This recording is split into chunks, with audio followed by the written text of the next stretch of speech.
Oh shit. The CCG got a damn psycho, and everybody thought Motto was bad. He's nothing compared to this dude. As a matter of fact, it's a kid. And the dude is one sick shit. He's like one sick piece of shit. Anyway, Nishiki, he started from the bottom. Man, they showed his backstory, and he was living in some type of like hut or some shit like that. It looked like it was some bombed out building from like a third world country. That's where he comes from. Turns out he wasn't really trying to hurt people. He didn't want to hurt people. He didn't want to eat people. And the sister said, you got to fuck something up in order to keep from being fucked up. She said, some humans got to feel it. The streets got to eat. Somebody got to feel it. So basically he had to. That's what it is. It's like saying don't eat food to a human.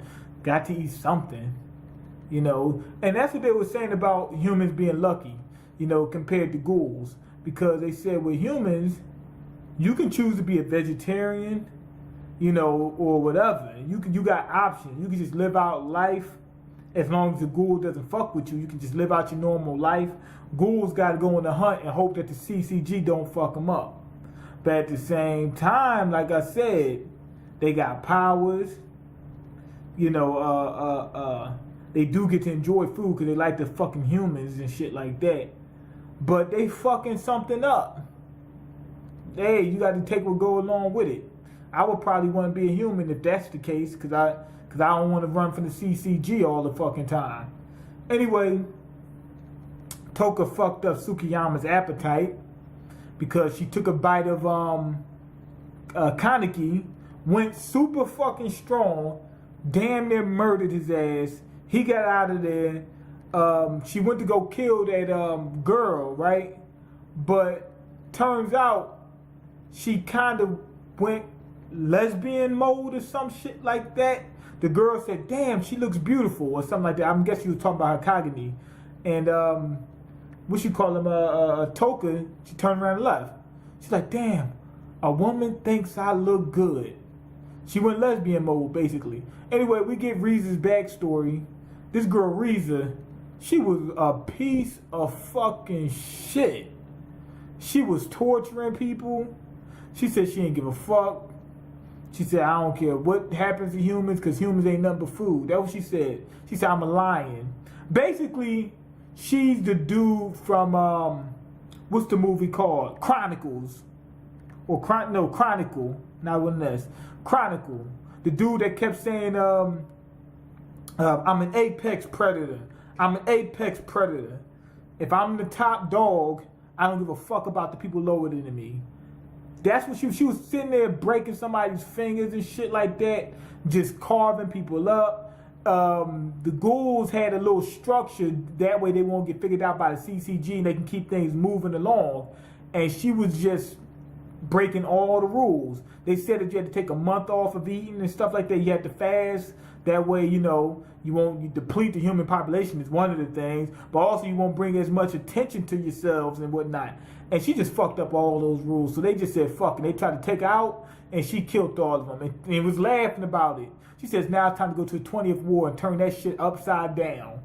And that's what she did. Came to the fucking 20th war and thought that, you know, shit was sweet, wanted getting their ass killed. Anyway, Amin, he's ready to put his foot up in some asses. He's ready to put his foot in some asses. And he's getting ready to train. He's been training. He's doing some investigations and shit like that. He's looking for the ghouls and whatnot that killed Motto, basically. And he's seen some footage of Motto, you know, questioning whether someone's a ghoul. And he said this guy has never been wrong. And the machine says he's wrong. He said, but this guy's never been wrong. He said, I got to do more research. I got to do more research. Anyway, new cat, he's fucking up some ghouls. Come to find out he was a damn investigator. And he actually bit off a police ear because the policeman held him. He told him, I'm an investigator, and he didn't believe him. And he said, well, when you find out that I am, he said, you owe me an apology. And the guy says, not really. He said, I don't owe you an apology because even though I was wrong, He said, more than likely, I would have been right under the circumstances. And he bit the dude ear off, straight Tyson style. Now, this dude that was running with Rize, he pops back up. The dude wanted some ass. I guess he likes strong women. He said he wanted some girl that's gonna dominate his ass. He's into that type of that BDS or whatever that BDSM or whatever that shit's called. He's into that type of shit. Anyway, I don't even know what it is. What is it? BSM some shit.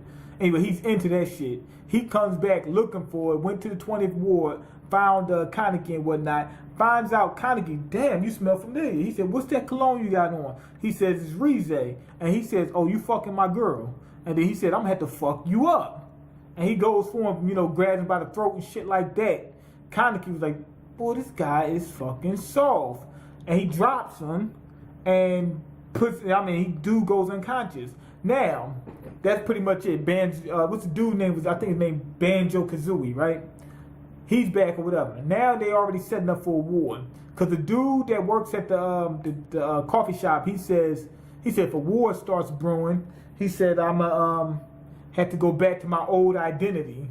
He said back in the day, he said I was a G back in the day, a G from the streets. I really want to see him because I really think he ain't lying. I think he's telling the truth. See what he can do, because usually he just sitting up there stirring up cups of coffee and shit like that, and we haven't seen a lot from him anyway. And finally we're gonna have a fat dude doing, I know he's not fat, but chubby dude, doing something like the old lady did. It was fun seeing the old lady actually a ghoul, and she was nice. It wasn't, she just looked weird. It was kind of fun at the same time. But yeah, they setting up for a war. Seems pretty good in terms of the setup. Rize, man, she's just a piece of fucking work, man. I really wasn't interested in seeing what's so interesting about her, because I don't really see the point in finding out about Rize to find out who he is, because Rize wasn't a half ghoul or any of that type of shit, so it really won't help solve his problem. He's just trying to figure out who's inside of him, basically, like who the fuck organs I got. But I don't really see that being the big help. Maybe he finds out some information that could help him, but I don't really see the benefits in it. I would try to figure out more about half ghouls. I don't think you need to find out about Rize to figure that shit out. That's how I feel. But yeah, they was talking about how each ward is starting to get worse.